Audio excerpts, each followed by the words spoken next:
Сәлеметсіздер ме? Өндіріс оқытушы Берімхамжан Қанбек Бақтириевич. Сабақтың тақырыбы ауыл шаруашылық жұмыстарына машина трактор дайындау. Негізгі жер өңдейтін ауыл шаруашылық машиналары, соқалар, тіркемелі, аспалы, жартылай аспалы, гидравликаға аудармалы болып бөлінеді. Жоспарда соқаларды жұмысқа дайындауға арналған шаралардың жүйесіне мыналар кіреді: соқалар дұрыс құрастырылуы менен техникалық жағдайын тексеру, жұмыс органдарын соқаға орнату, тракторды дайындау және соқаны бекіту, белгіленген жерді жыртуға жағдайларын баптау.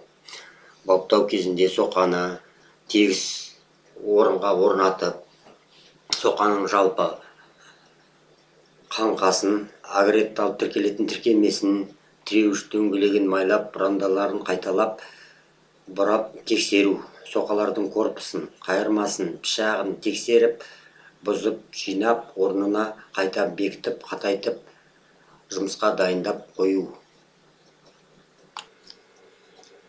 Тырмаларды жұмысқа дайындау.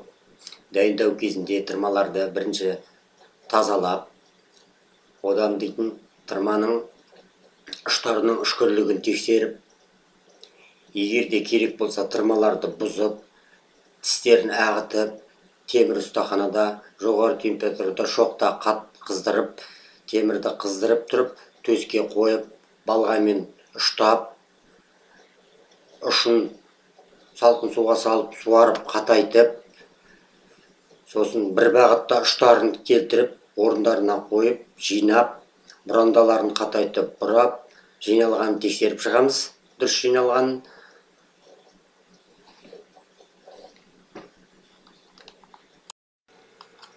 Ұстаханадағы жұмыстар біткеннен кейін тырманың дайындап болғасын тракторға агрегаттап тіркеп, дайындап, іліп қоямыз.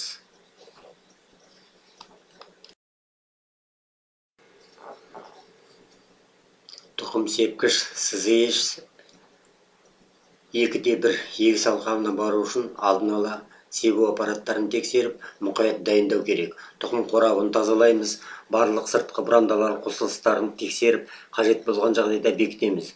Бұрандалы қосылыстардың тығыз болу керек. Белгіленген ақауларын жөндеу, сепкіштің барлық айналатын бөлшектері қолменен майланып, бұралады да, олар еркін айналып тұру керек. Тұқым сепкіш дұрыс орналастырылғанын тексеру үшін сепкіштердің қатарының арасын, қашықтығын, көтергіштің ізімен дәл келетіндігін тексереміз. Ашалық аралық гидравликалық жүйені тексеріп, майдың ағып кетпеуін анықтаймыз. Буындардың майдың ағуы болмау керек. Гидравликалық цилиндрдің өзегінің орналасқан тоқтатқышы, реттеу гайкасы, қайта бекітіп, таратқышты тереңдігін реттейміз. Жұмысқа дайындап қоямыз. Оқушылар, сіздерге қосымша сұрақ. Өздеріңіз өндірістік оқу сабағы кезінде егіс алқабында қандай агрегаттармен жұмыс жасадыңыздар, және мынау тұқым сепкіштің, жаңағы сепкіштердің қатарының арасы қандай қашықтықта болу керек, көтергіш ізімен дәл келу керек қой. Ашалық аралығы қандай болу керек. Осы сұрақтарға жауап берсеңіздер. Тыңдағандарыңызға рахмет.